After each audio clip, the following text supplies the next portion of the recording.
Hola amigos, ¿qué tal? Soy Víctor Martínez, psicólogo. Son muchas las personas que permanentemente están haciendo contacto con nosotros, preocupados por la crisis que estamos manejando a nivel mundial en nuestro país. Las personas empiezan a desesperarse porque están encerrados, empiezan a sentir temores, a sentir pánico, y es precisamente esa la razón por la que queremos conversar un poco acerca de cómo manejar esas situaciones de pánico que se podrían presentar en el seno de la familia. Pánico que podría también traducirse en muchos casos o convertirse en fuertes depresiones, personas que están realmente muy ansiosas, con mucho temor a qué va a pasar con su futuro, por la economía, por la pérdida de trabajo, etc. Pero la idea general es que los seres humanos no respondemos bien a situaciones de tensión como esta que estamos viviendo. Se da por hecho que los individuos, especialmente en momentos de emergencia y situaciones como esta, van a estar aterrorizados y muchas veces hasta podrían actuar irracionalmente. También podrían estar como aturdidos, se sienten que no van a ser inclusive capaces de cuidar de sí mismos. Sobre todo esta población de adultos mayores, que son las que están siendo tal vez lamentablemente más laceradas en esta situación, son personas que por su edad tienen ese sentimiento de incapacidad frente a cómo se van a cuidar, sobre todo si viven solos, ¿verdad? En apartamentos, en lugares apartados, y pueden sentir, esto los puede llevar a situaciones de pánico muy fuertes.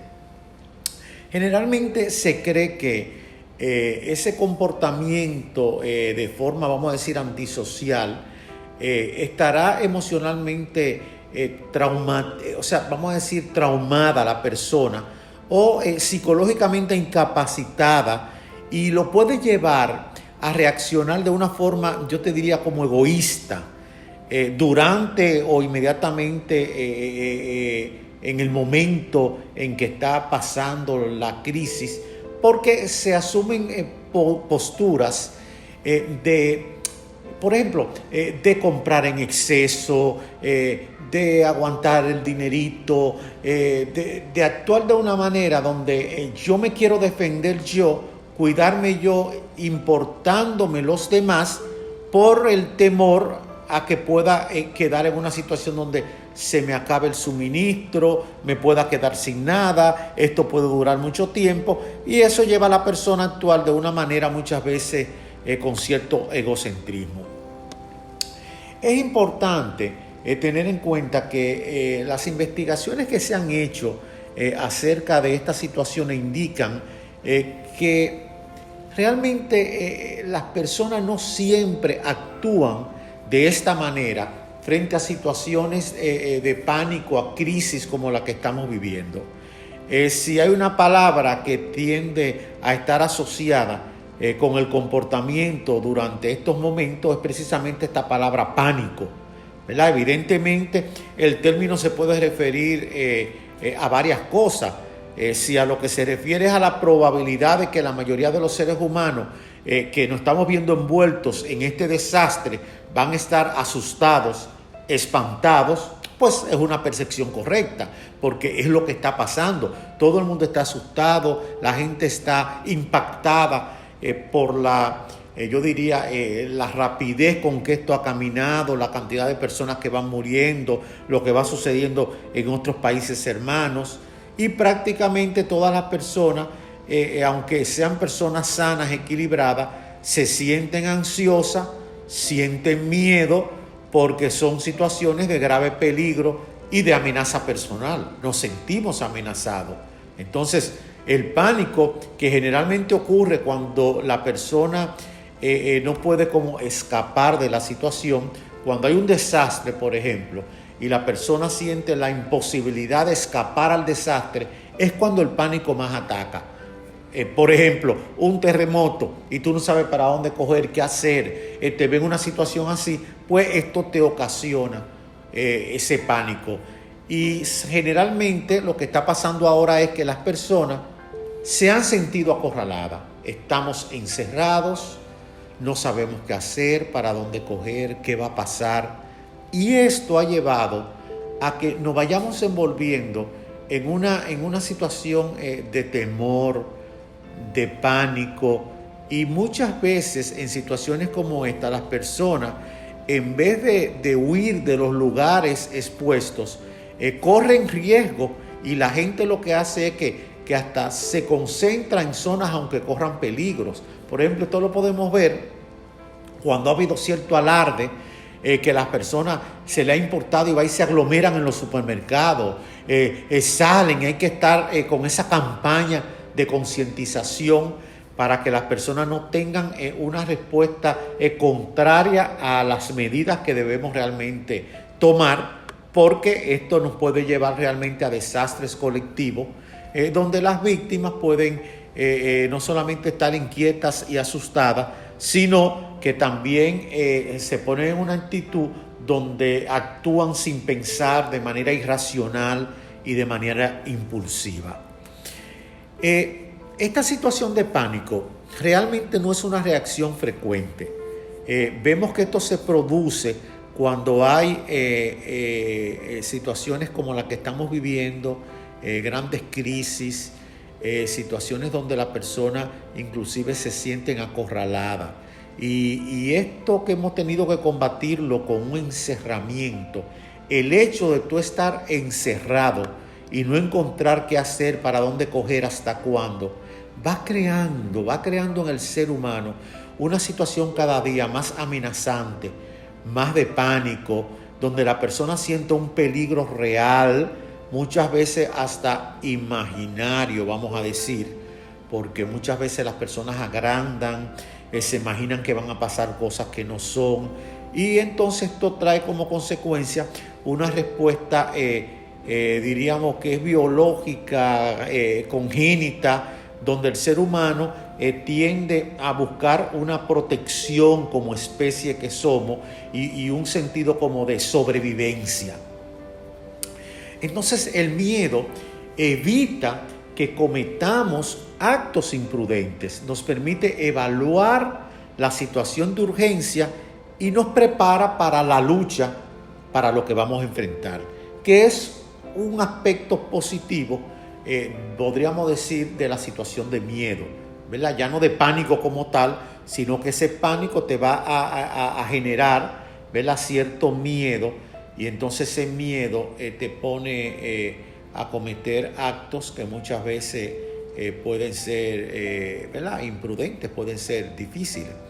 En términos generales, podemos decir que sentir miedo realmente es bueno y es hasta beneficioso, pero cuando el miedo es desproporcionado y se sale fuera de nuestro control, entonces eso provoca en el ser humano lo que nosotros llamamos una especie como de ceguera psicológica, es decir, que incapacita a la persona para evaluar el peligro de una manera real, e incluso hasta para elegir la mejor alternativa para enfrentar la crisis o el problema. Entonces hay que tener ahí un poquito de cuidado, ¿verdad?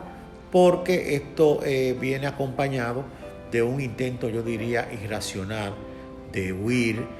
Otras veces eso viene acompañado de llantos incontrolables, de depresiones, momentos de desesperación, y hay que tener cuidado.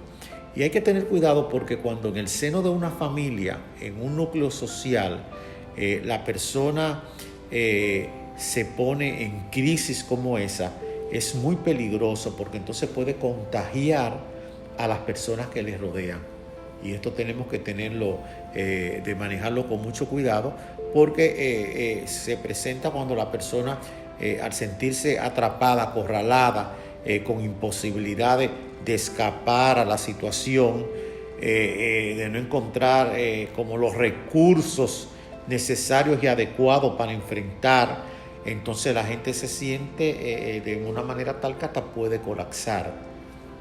Tú ves que las personas sobre todo frente a la situación de encerramiento, necesita respirar aire fresco, se siente asfixiada, como que le falta el aire. Las personas empiezan a somatizar, inclusive nos ponemos de tal forma que cualquier cosita que nos sentimos, de una vez creemos que ya tenemos el virus. Por ejemplo, cualquier cosa, me pica un poquito la garganta o siento un dolorcito de oído.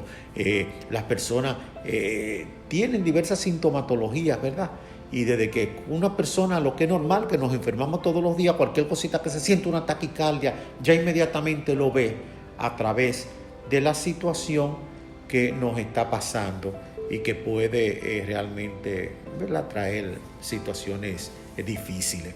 Otro factor potencial que puede provocar una reacción de pánico puede ser ver a los familiares o amigos cercanos morirse. Entonces eso es traumático.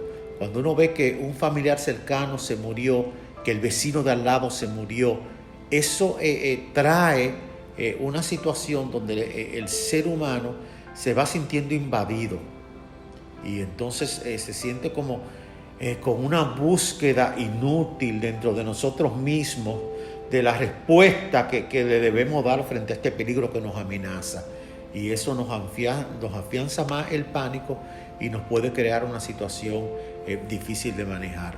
Es un factor realmente que agrava el riesgo individual porque elimina toda la voluntad de la persona de hacerle frente al peligro, y entonces la persona reacciona de brazos caídos muchas veces, que no se siente imposibilitado, no sabe qué hacer.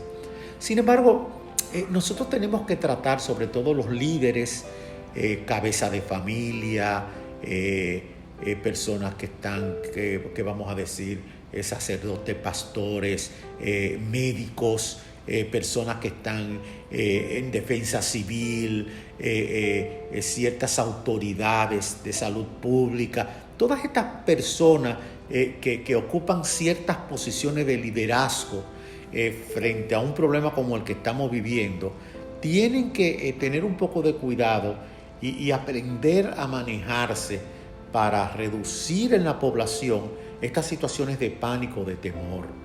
En caso de provocar el pánico, que la persona se pone en una situación, yo te diría, de crisis, donde las personas empiezan a protestar por las redes, a manifestarse, que están escondiendo los datos, que se están muriendo más personas de las que están diciendo, que esto se está descontrolando, que el Estado no está haciendo nada, todo ese tipo de cosas. Hay que tener cuidado porque lo que provoca es esa ceguera psicológica de la que hablamos, donde el individuo no ve nada, o sea que lo único que se pone es una actitud, yo diría, negativa, ¿verdad? Asume una posición realmente pesimista y hay que tener mucho cuidado con esto. Otro aspecto importante es que cuando nosotros tenemos que enfrentar poblaciones, personas o en el seno de la familia, situaciones como esta, hay que pedir ayuda siempre a otras personas. O sea, nosotros no podemos intentar detener por sí solo ni una persona que expresa del pánico, ni una colectividad. O sea, tenemos que buscar apoyo de equipo para poder manejar la situación. Una persona en este estado adquiere realmente yo diría hasta una fuerza en un momento determinado, hasta física, puede tener una reacción de violencia. Y cuando una persona, por ejemplo en el hogar, te hace una crisis de pánico, de lo que tú tienes que hacer con esa persona y tratar de abrazar a esa persona, de buscar la manera de que pueda resistirse a sus reacciones, a sus agresiones, de estrellar cosas, de llanto, y buscar la manera de darle apoyo, porque son situaciones difíciles, pero que se nos pueden empezar a presentar. Y de hecho ya yo conozco algunos casos que se han comunicado con familias donde se han dado situaciones así, y no precisamente de que en los niños o los adolescentes, no, en las personas más adultas, se han dado situaciones así. Algo importante también es evitar desencadenar reacciones agresivas en la sociedad frente a los espectadores que están en espera, viendo, esperando. Estas situaciones que estamos viviendo pueden desencadenar violencia, porque hay mucha gente muy pobre, hay mucha gente muy necesitada, hay mucha gente quedándose sin trabajo, y cuando las personas están encerradas y no tienen las mismas posibilidades, probabilidades de conseguir el alimento de su familia y eso pudiera generar situaciones que realmente nos podrían traer grandes problemas, yo diría, ¿verdad? En el caso particular personal, cuando nosotros tenemos que ejercer control sobre alguien que está en situación de pánico, de miedo, es importante que nosotros nos acerquemos a las personas y que miremos fijamente a los ojos a la persona y le hablemos de una manera autoritaria, con una voz fuerte, autoritaria, ¿verdad?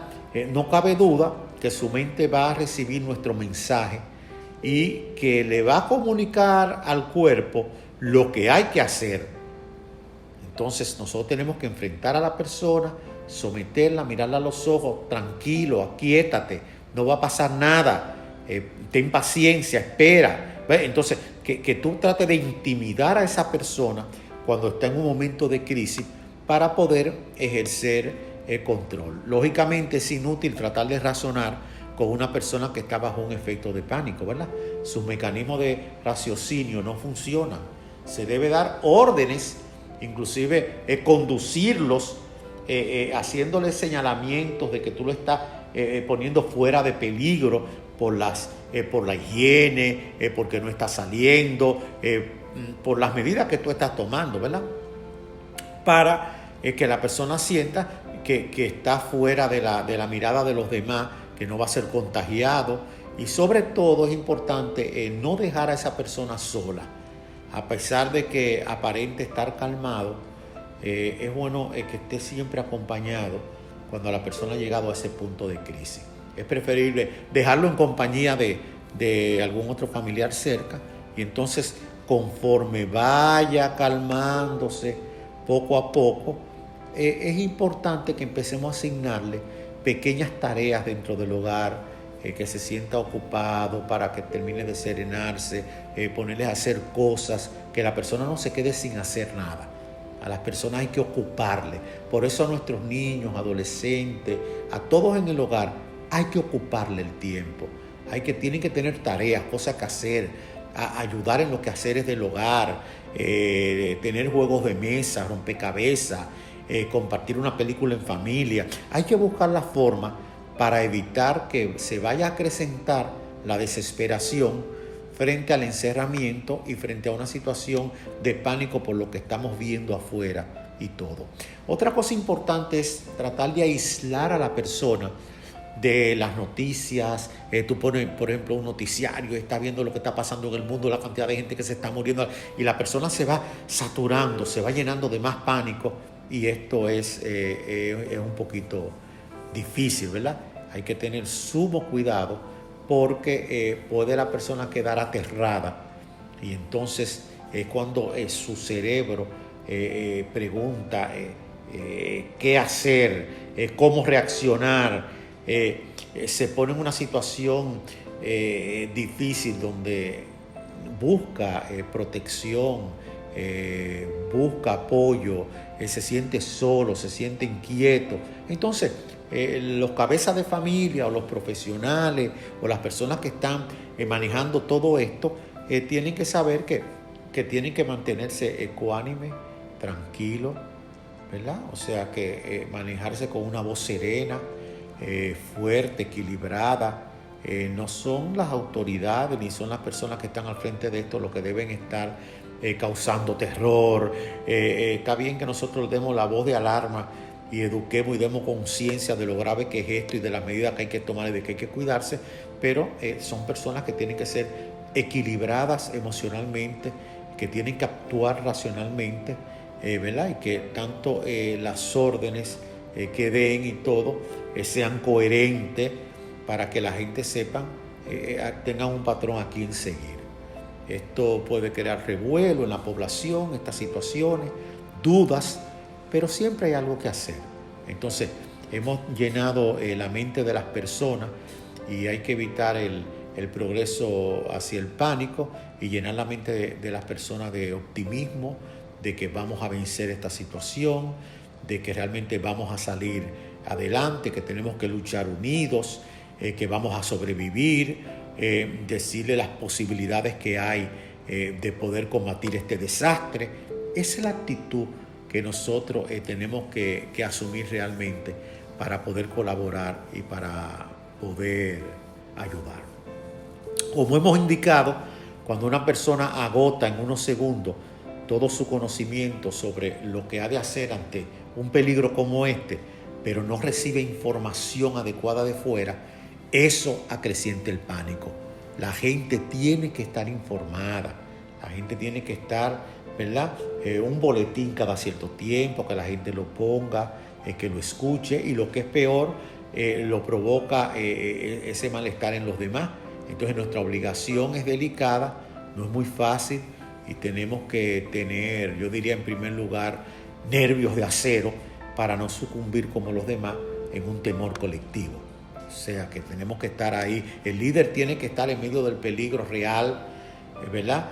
De emergencia, con cierta integridad, con cierta fortaleza. Ha de protegerse del peligro también y procurar que esas personas tampoco vayan a sufrir los efectos de la enfermedad. O sea, son personas que deben protegerse. Los médicos, las enfermeras, las personas que están al frente tienen que darse la protección adecuada para que ellos no vayan a contagiarse, y entonces vamos a perder más, ¿verdad? Esto es sumamente importante. Otro aspecto que tenemos que tener pendiente en esta situación de pánico, en esta situación que estamos viviendo ahora, es que nosotros tenemos que tratar de calmar a los demás. Hay que tranquilizar a la gente.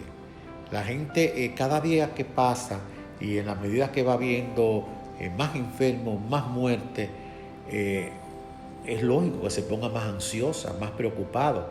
Pero frente a los peligros y frente a la situación alarmante, aunque parezca contradictorio, tenemos que asumir una posición de calmar a la gente, darle conciencia a la gente de que esto se va a detener, de que tenemos que tomar las medidas, de que tenemos que cooperar. Eso es sumamente importante, porque si no, pues esto no ayuda, ¿verdad? Y sobre todo sabemos que esto es una enfermedad, una nueva enfermedad, donde ha dado trabajo que la gente entienda, ha dado trabajo que la gente se concientice. Todavía hay personas, por eso se enferman tanto, que siguen teniendo contacto sin protección y todo, y tenemos que tener mucho cuidado. Un dato para finalizar que quiero compartir con ustedes es que la Asociación de Psiquiatría Americana una vez publicó un manual sobre la ayuda psicológica en estos casos, y describe conductas individuales que se pueden observar, por ejemplo, tales como reacciones paralizantes, las reacciones normales y las reacciones hiperactivas, como son, por ejemplo, el castañeo de los dientes, la sudoración, estados de náusea que la gente siente. A veces la gente se siente como mareado, que si la mirada borrosa, la incontinencia urinaria, hay personas que están diarrea, la bajada o subida de la presión arterial, taquicardia, dolor en el pecho, reacciones hiperactivas. Hay personas que estallan en ráfagas de actividades sin sentido, otros hablan rápidamente, otros empiezan a bromear de forma inapropiada, otros hacen sugerencias y demandas inaceptables y de poco valor real. Hay personas que pasan de una tarea a otra, también parecen como incapaces de resistir a la mínima distracción, se resisten a distraerse, aparentan retraerse dentro de una confianza irreal en sus habilidades, lo que causa que sean realmente intolerantes con cualquier idea que se le pueda dar. Convierte muchas veces el núcleo familiar perturbador y se oponen a todo lo que se sugiere. desencadenan o promuevan y lideran reacciones de tipo antisocial en el trabajo, en los lugares donde se están desenvolviendo en medio de la crisis. La desesperación inclusive es un síntoma que aparece muchas veces entre las personas y tenemos que tener cuidado. Y es cuando uno se da cuenta de lo que ha perdido, cuando la gente se da cuenta que está perdiendo la salud, que ha perdido seres queridos, que se está perdiendo el bienestar, los amigos, que se perdió el trabajo. Todo esto, eso provoca estas situaciones de desesperación. En esta fase no es extraño ver que la gente se arrodille, que se jale los cabellos, que se dé contra la pared, qué sé yo, que tenga reacciones realmente, que grite desesperadamente, que se desmaye. Todas estas cosas son situaciones que podemos vivirla, podemos verla y qué bueno es advertirla. Entonces es sumamente importante que nosotros tengamos todo esto en cuenta para ayudar a las personas que nos rodean. Déjeme decirle que las personas que presentan estos cuadros generalmente son los adultos entre 35 y 45 años. Realmente se ve mucho más en esto, ¿verdad? Y personas que desde hace años están día a día trabajando para sacar su familia adelante con esfuerzo y todo, y de un momento a otro se ven como que, wow, en el vacío. Entonces se ponen hasta violentos, hacen violencia interna, se ponen mal. Se supone que todas estas personas están tan desorientadas y desmoralizadas que van a necesitar ayuda para hacer, ¿verdad? Para ayudarlo, para conducirlo en el manejo de esta crisis. Otros van a necesitar ayudas en cosas elementales, como es recibir alimentos, un alojamiento, vestido, en fin, la idea que se tiene es principalmente la de una dependencia pasiva de otros por aquellos que están afectados, y que nada va a pasar a no ser que aparezca un buen samaritano en la forma de colaborar. Pero realmente debemos todos unirnos y tener un sentido de colaboración, porque no sabemos hacia dónde vamos y hasta dónde vamos a llegar. Entonces, aunque nos ponemos un poco egoístas, tenemos que entender que si cada uno aporta un granito de arena para ayudar en un momento determinado a una familia, a una persona, es nuestro deber y debemos hacerlo. Hasta la próxima.